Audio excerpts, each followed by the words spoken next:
Ryan's energy was off. It all came to a head at the weigh-in. And I put it down on Twitter. There's the receipt. May the 1st, just after the weigh-in. Ryan looks shook. They shook. Ryan looks a little shook. And Rolly looked deadly serious about it all. Because this is Rolly's career right now. His previous significant fight before that was against Pitbull Cruz and he got brushed aside. I also observed with Ryan, I don't want to talk about the PEDs, yeah?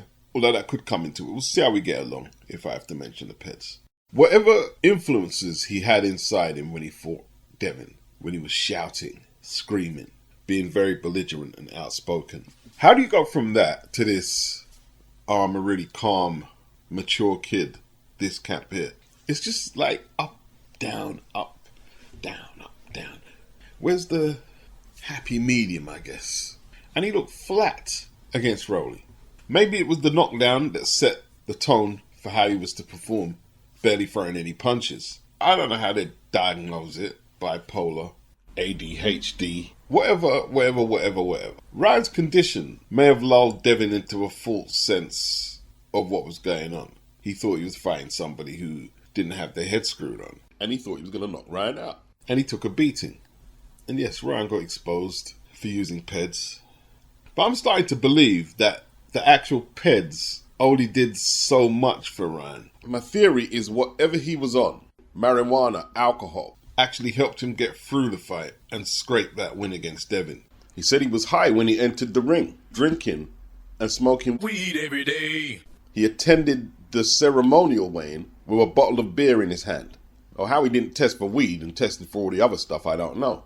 But yeah, he was self-medicating. And Ryan, for a few hours, had a W on his record over Devin Haney. People were diagnosing perhaps a mentally ill athlete in their opinions. And it could be right, it could be wrong. But the craziness worked for Ryan that night. Even when Devin hurt him, and it looked like he was mumbling obscenities to himself, no, I'm not hurt, and he fought back. The Ryan we saw in the build-up and in that fight against Devin was totally different against the Ryan we saw in Times Square, Friday gone.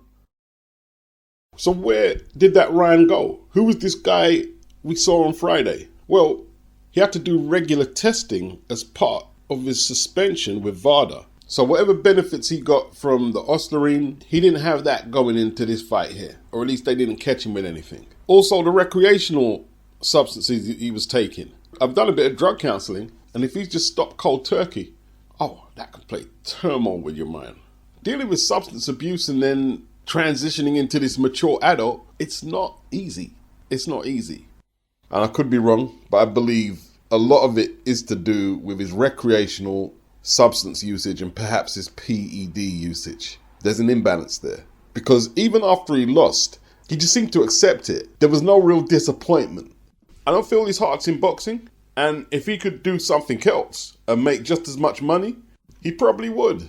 I also saw Ryan looking scared when he was supposed to have the exhibition match with the Japanese kickboxer, I believe, who was whooping Manny Pacquiao's ass in the exhibition.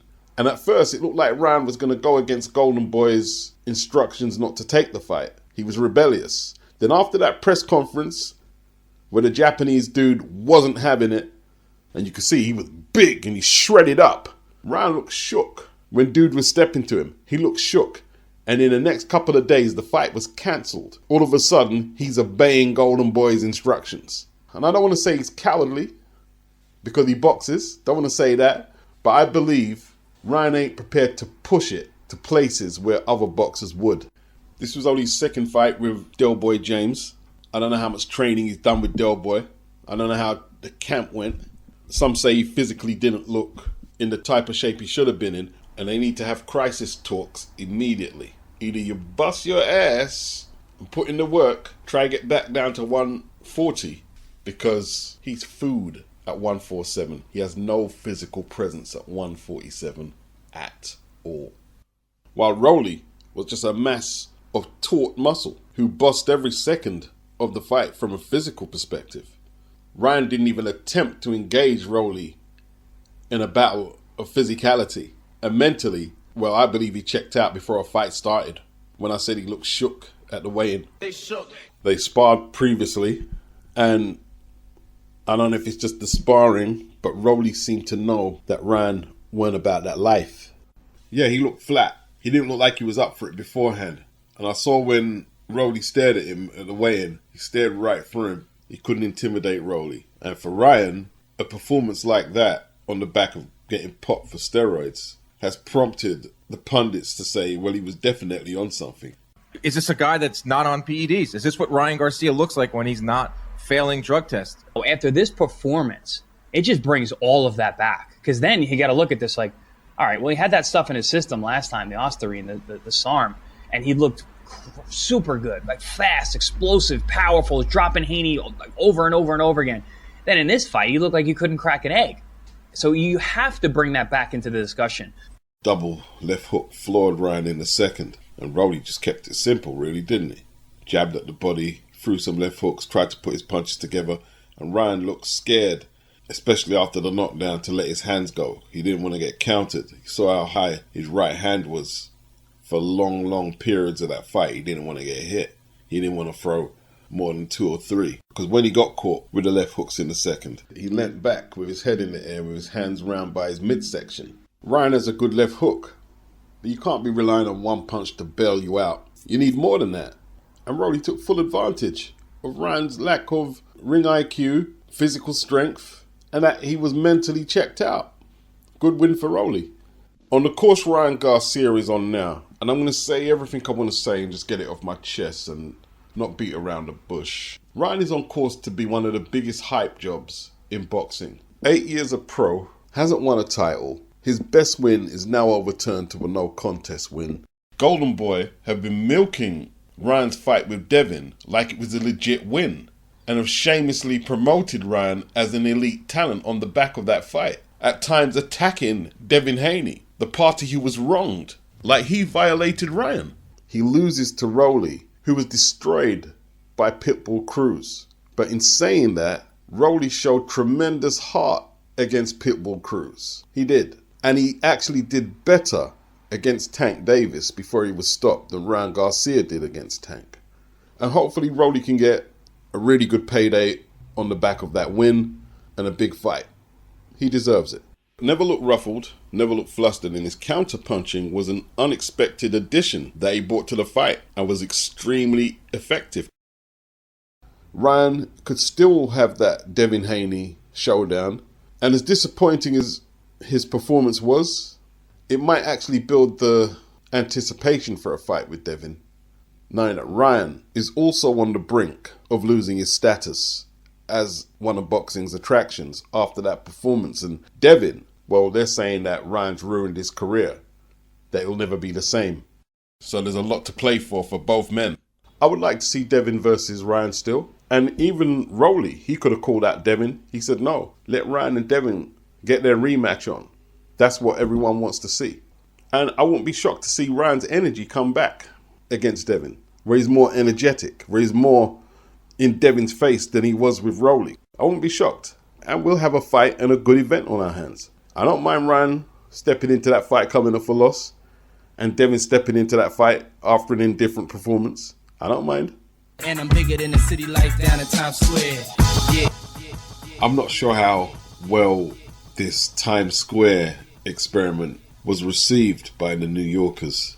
And from what the feedback is saying, it was a little restricted. People couldn't walk in and out as they pleased and get the experience because of the way they had the event barricaded. Fans and the media have critiqued the event. I'd still rather give the Saudis credit for trying something different. And in all truth, the fights and the fighters let down the event more than the presentation of the event. I had some people in the comments section on my Hangout who seemed to be impressed with Teo's boxing, and he did okay. He was defending his WBO 140-pound title against Arnold Barboza. But yeah, Teo was doing a lot of showboating with his upper body, lifting up his leg, touching his toe with his gloves. Barboza was just awful. The truth is, though, is Sean McComb beat up Barboza, or outboxed Barboza, way more comprehensively than Teo did. I was under the impression that it was a close fight. I didn't have Barboza up because Teo barely did anything. And some people said it was the performance of the night. I personally preferred Rolly's victory over Ryan.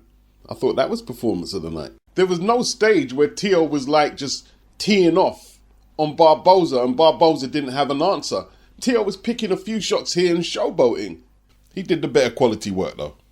He did. Unreluctantly admitting that he did. Looks like Devin had a couple of fights. A couple of the fights were in his own mind, and the other fight was with Jose Ramirez. Devin, coming off the last fight, understandably was cautious. His head movement was pretty good. He stunned Ramirez, I believe, in the third round with a left hook, but he was just on his toes. On his toes, and like, it's not like Ramirez had the foot speed to close down the gap on Devin like that. He really didn't need to move as incessantly as he did. And it was just like a beyond cautious performance by Devin. But he'll be looking at it like he didn't take an L, he didn't get hurt, wasn't on the canvas, he's not bleeding, he can do better next time. And Teo, he defends his title again. They're talking about him facing Boots next, but Boots is looking to unify. A few years back, they were talking about the Four Kings, trying to reignite the Hagler, Sugar Ray Leonard, Duran, Hearns rivalry from the 80s. The only matchups we've had is Tank versus Ryan and Ryan versus Devin. You could throw Shakur Stevenson in the mix, I guess. And in my opinion, as somebody who watched all of it from the 80s, these American fighters are underperforming. In comparison to their predecessors, they're underperforming. And what was supposed to be a landmark night for American boxing just shed the spotlight on all what's not good about American boxing. Taking too long to make the matchups, a lot of talking from the fighters, but no willingness to get the fights done. Blaming Eddie Hearn for everything that goes wrong across there, or there's someone else to blame.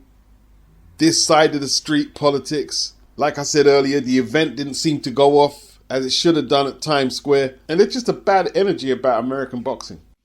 Next day, May the 3rd, we moved over to Riyadh. BADOU Jack went to 29-3-3 with 17 aside the distance, winning that WBC Cruiserweight title outright. It was a battle between him and the interim guy who's changed his name so much. Is it Inoue MAKELIAN now? It was Noel Gerver, then it was Inoue MAKELIAN. Just like, yo, dude, Depot need to block you. I was really impressed with that performance, and BADOU is a tribute to hard work and dedication to your craft. I never forget when BADOU was stopped against Derek Edwards, and it created a little buzz around just around the fight scene. Oh, he got stopped by this guy. He's going nowhere. And to watch him rebound and become a 3-weight world champion at 41. And BADOU's just like boxing gold. He's a product of that Mayweather setup. And I was saying, see them doghouse spars, even with Rolly, the little period he spent in the Mayweather gym was priceless in his performance against Ryan. But BADOU's inside game, he just mugged MAKELIAN off. The bigger man, the natural cruiserweight, the younger fighter at 34 years of age. His record is now 27-3-0, 12 inside the distance. And I'm probably not doing justice to MAKELIAN's contribution. This was a close fight. It was a majority decision. A very competitive fight. We're talking about a man who, in my opinion, beat Marius Bradis, but just didn't get the decision. MAKELIAN, say he can fight. But BADOU's inside game is where he turned the screw on this guy. Every time they got inside and MAKELIAN tried to get a breather, BADOU clapped him in his face with his right hands. And BADOU's timing with his right hand started to take a toll on MAKELIAN's gas tank. And he was gulping in for big breaths of air, but he still came back with hard shots. In fact, his punches became harder the more tired he became. But BADOU, the Derek Edwards fight aside, has an excellent chin. BADOU's patience in the ring is exemplary. You don't get BADOU to throw punches he doesn't want to throw. His ability to keep his shape against the toughest of opponents, and BADOU's been in with them all. Periban, Darrell, Groves, Butte, DeGale, Adonis Stevenson, Makabu. That's just some of them. I've been a fan for a long time. One of my favorite fighters, hands down. BADOU's not one of these guys Like certain fighters I can mention, oh, they're holding me to rehydration clauses. They're making me fight it this way. I don't like that style because they run too much. No boiling his opponents down or none of that crap. He's not one of them dudes. Just a stand-up, stoic, hardcore fighter. And he's got skills. And he's got heart. He's got a great chin. Gas tank. One of the best fighters Europe has produced. BADOU Jack. Yeah, I said it. Yeah, I said it. Huh. Yeah, I said it.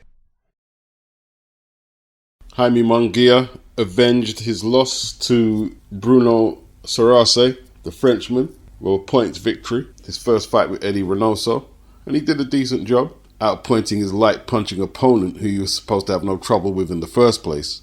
But Jaime did his thing. He boxed patiently. SURACE, however, very solidly built himself, even though he's just recently come up from middleweight. He's very crafty with his footwork, taking the sting out of Jaime's attacks. And it was a decent fight to watch. Left hook from SURACE. Then he goes back into his shell. He's definitely not winning the fight, SURACE. See, this is at 168. If Eubank moves up to 168, does he beat SURACE? How does Eubank do against SURACE? Oh, SURACE landed a bit of a left hook there. Oh, good attack from Munguia. Left hook to the body went in that combination. Trying some nice combinations, Jaime, now. And he's rolling before he throws his punches.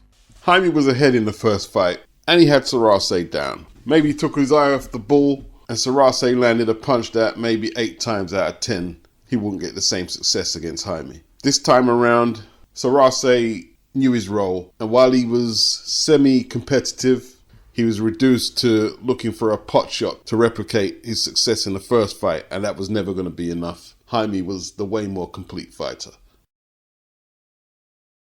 Now, if you're new to the channel, let me set the tone of what I call out, which perhaps other channels don't call out.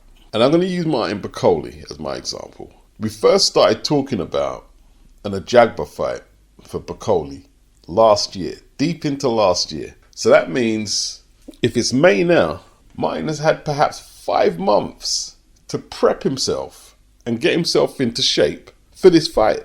The Jared Anderson fight was 9 months ago. Now, in between that, on a separate video, I'll discuss the incompetence of Ben Shalom and perhaps even Billy Nelson. Although it's not cut and dry like that. There's big purses involved, and money is a very important component of why these guys are setting up training camps trying to win these fights. But Bakole taking that Joseph Parker fight, which just seems a couple of weeks back, when it wasn't on schedule. He was supposed to fight Ajagba on May the 3rd, and he got knocked out by Parker in a couple of rounds, taking the Parker fight on a couple of days' notice. And we're talking about Joseph Parker, a top 4 ranked heavyweight in the world, in his prime. 2 days' notice, a lengthy plane flight. You know, we can start there and then ask, who had the audacity to let him do interviews after that and not go straight to his hotel room to rest? And look, it's hard to argue with anyone who says he was badly managed in making this decision. It is hard to argue. But like I say, the money. He got the opportunity to take a big bag against Joseph Parker, for which he didn't have to set up a training camp, and they went for it. And then Martin was complaining post-fight against Ajagba that he had a certain period to lose the weight, and he only got 10 pounds off since the Joseph Parker fight. If the Parker fight interfered with his preparations for Ajagba, whose fault is that? One thing I call out on his channel, is privileged fighters, especially the ones who have got the Riyadh season backing, complaining about the terms they've negotiated and accepted. Bakole had a strong 4th, 8th and 10th. You could argue the rounds he won were more impressive looking than Ajagba's. He threw the heavier punches in the rounds he won. And perhaps the judges saw a couple more swing rounds and gave Martin a draw. A lot of people think Ajagba won. I'm not going to argue with them. But at the same time, Ajagba, the only opponent he's had to focus on for over 6 months is Martin Bakole. And while you could argue he won the fight, it could be argued Bakole was there for the taking. Bakole came in at 300 pounds. Billy Nelson himself said Martin needed to be lighter. Well, why wasn't he lighter? You know, Billy does a lot of complaining. He was saying one of the major promoters, I'm assuming over in the UK, was trying to poach Bakole. Who was he talking about, Hearn or Warren? I'm more interested in why he wasn't lighter. If you're saying he should have been lighter, why was he not lighter? This is your training camp. Why is Martin getting in the ring so heavy? You're his trainer. So it's 2 fights on the bounce, no wins for Bakole. The decision, in my opinion, was political, for want of a different way of phrasing that. Bakole is very popular because of that Jared Anderson performance, and I think the fans have just gravitated to his ingratiating personality. Martin always looks like he's smiling. And he can fight. But you could see, post-fight, when he was asking the crowd some questions, did they want to see a rematch and who they thought won, he got some big cheers. It was almost like they wasn't interested in Ajagba, who has a very dour, uninteresting persona. And that's just who he is. Doesn't make him a bad person. That's who he is. When he was talking to, is it Paula, the Mexican lady who works for DAZN, the way he was almost brushing her off to get out of the interview. You have to ask yourself why fighters do that. You get on this huge stage. Why isn't nobody in Ajagba's team telling him that this is a political game, and if you can get media, fans, and people in the industry to hold it down for you and say favourable things about you, you will prosper further than those who don't make the effort. Also, a lot of people see it like Martin's sacrifice to fight Joseph Parker and save the February the 22nd card, and maybe that was Martin's little gift, was getting this draw. Now, some people are going to say, well, that's corruption. I don't like it, Beats, and you shouldn't like it. But this isn't restricted to boxing. This is no different than you going into work and you don't make an effort to get on with your boss while your co-workers do, and you see them moving up the ladder in terms of promotion, getting wage rises and other perks. And we can't just lay this at Turkey Al Sheikh or the Saudis' door. No matter where you go in boxing, some boxers will get preferential treatment over others. Your career as a boxer is all about the relationships you develop. You've got to be able to politic, and if you can't do it, you need someone to do it on your behalf. Thinking about it now, I think the Saudis did a little damage control for themselves because they were pivotal in tempting Martin to take the fight, and they seized on their opportunity to give him a draw when most people think he lost. I think it was close, but by giving him a draw, it doesn't look like a total disaster that he took the Joseph Parker fight. He at least salvaged something out of the situation. Whereas if Ajagba had wiped him out in a round or routed him on the scorecards, it doesn't look so bad for Martin that he made what in hindsight wasn't a good decision. Let's not forget, Martin Bakole spent a lot of time in the wilderness, not able to get a break on the big time stage. But you have to ask yourself now, have the decisions that Billy Nelson and more importantly Ben Shalom impacted negatively on Martin Bakole as a contender? It's a funny thing, with Ben Shalom. He's always got something to say about something, and his judgment, what he does sometimes, is beyond a joke. Like what he done with Bakole last minute. The guy's fighting in a final eliminator for a world title. He pulls him out of that and puts him in at the last minute, and saying that he's fit and he's ready to box. When he got in the ring, he looked like he'd been training in his fridge. The size of him. What was expected happened. He can't tell the truth. He lies.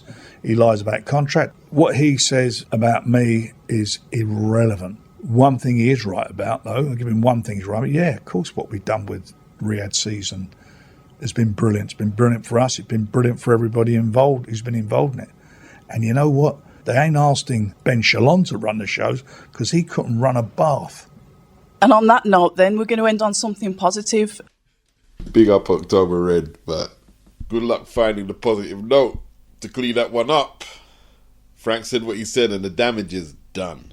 And is the damage done to Martin Bakole?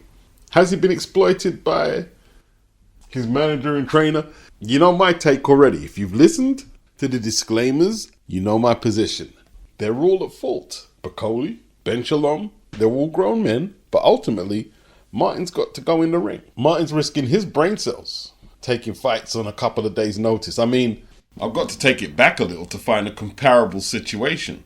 Mike Williams failed to turn up for his title challenge against the WBO champion Tommy Morrison in 1993 on a top-ranked card in America.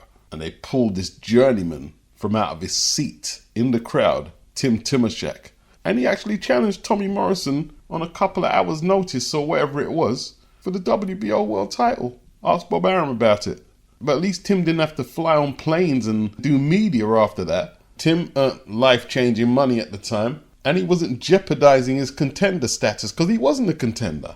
But it is what it is, and you can't cry over spilt milk. No complaining about why you didn't get the weight off, or why Billy or Ben Shalom screwed it up, or Turkey insisting that Martin take the fight. The boxers, I'm not going to say they're fortunate, but they are in a time period in boxing where they're actually getting their just rewards for the risk of going in the ring. So whatever you negotiate, you can't then start crying about.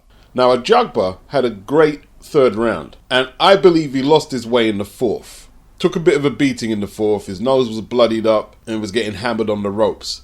And I think that's where Martin started to get back into the fight. But yo, it is what it is. They can do it again for a huge purse on the big stage. You know what's funny, yeah? Is I didn't see or hear anybody saying that Devin Haney should have lost to Jose Ramirez on Friday. But after Canelo failed to dazzle against William Scull, then you started to hear from pro-Canelo boxing fans, well, if William Scull threw so little punches and lost, how come Devin Haney didn't lose against Jose Ramirez? And you think to yourself, well, you wasn't saying that Friday. And why is it that Canelo can never take accountability, or even some accountability, for his mediocrity? You know, you're going to take down Haney. You're going to take down all fighters who you deem move too much. Well, look, if the judges gave Ramirez the decision, they give Ramirez the decision. Are you going to campaign for the Haney result to get reversed? Or are you just saying it in hindsight because Scull made Canelo look like a plodder? Like, what is the deal with this? Canelo got the decision. What's the big deal? But they're not content with Canelo just getting the decision. They want to convince you now that William Scull is Satan and all evil in the world is William Scull. Because Canelo struggled to cut the ring off, to pick up his feet, as someone said, and put punches together. And Canelo himself, post-fight, this is what I'm talking about. Fighting fighters who run all the time. Well, if you didn't want to fight a runner, why didn't you fight David Benavidez? Too big. So they either run too much or they're too big.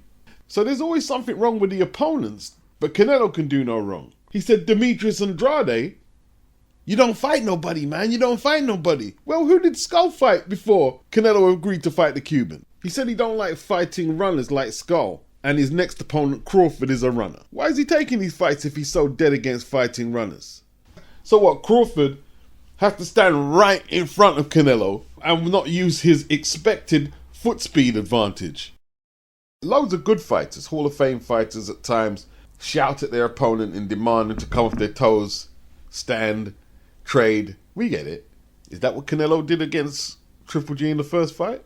This is what I'm saying, like with Bakole, he couldn't get the weight off and only had a certain time to get the weight off. I don't expect fighters to be paid the type of money these fighters are being paid, complaining about why they can't get the job done because their opponent is moving too much.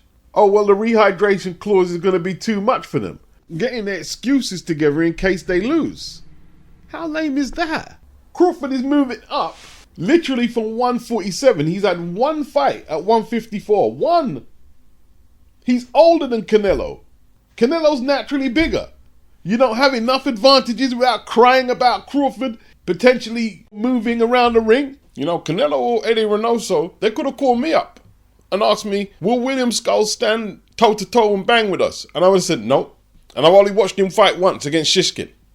They knew what he was bringing to the table. So all the people blaming William Scull for how he fought, if you'd done your due diligence and done the history on William Scull, you would know what he fought like. So post-fight, for you to come out saying that he spoilt the fight because he was running and you knew what he fought like, it's a little disingenuous, isn't it? The damage control people do for Canelo is disgusting. And like, all the people saying Crawford is a favorite in his fight now. Well, Crawford isn't William Scull. Crawford isn't 5'11", near on 6 foot. and boxes nowhere near the same as William Scull, who is always looking for the counter. That's not what Terence does. Terence is older than William Scull. He's had one fight in what must be approaching 2 years since he beat up Errol Spence. But yeah, that fight is interesting. 100%. May the best man win. No excuses, either way. A monster mutilating mimics with much madness. Cardenas showed a very stiff jab and a lot of power, whacking Inoue to the body, and it looked like that high guard, not take a step back, pressure, was going to cause a sensation when he decked Inoue late in the second round. Thankfully for Inoue, the bell went because he was caught flush and he was hurt. Inoue said he was surprised that he was able to pull himself together calmly. From the third round, Inoue went back to the jab, and the difference between the two men was Inoue was able to move his head and use his legs to create distance when necessary. Cardenas' high guard, which served him very well for the first three, also started to expose a lack of head movement. But Cardenas, he didn't back down, and he slugged it out with Inoue, and the crowd was going crazy on this one. I thought Yoel Diaz, Cardenas' chief second, could have kept his composure better when giving Cardenas instructions. Inoue's combinations were always a step ahead of Cardenas' attacks. Not that Cardenas was lacking in the brutality department, not at all. He was very good. But Inoue's body attack started to break Cardenas down by the sixth, and from then on, it was one-way traffic, although Cardenas did come back with some powerful shots himself. Inoue's jab was extremely impressive in a fight where ordinary fighters in a slugfest like that will neglect their fundamentals. But Inoue is a different beast. He set a right cross up from that jab, which hurt Cardenas bad. A series of punches sent Cardenas down to the canvas in round 7. Yoel Diaz said he'd give Cardenas one more round, but he didn't get through the 8th. The referee jumped in and stopped it. I haven't yet seen Rafael Espinoza. I've seen clips, and he stopped Edward Vasquez in 7, which is a very good victory. He's now 27-0, and he's calling for a fight with Inoue.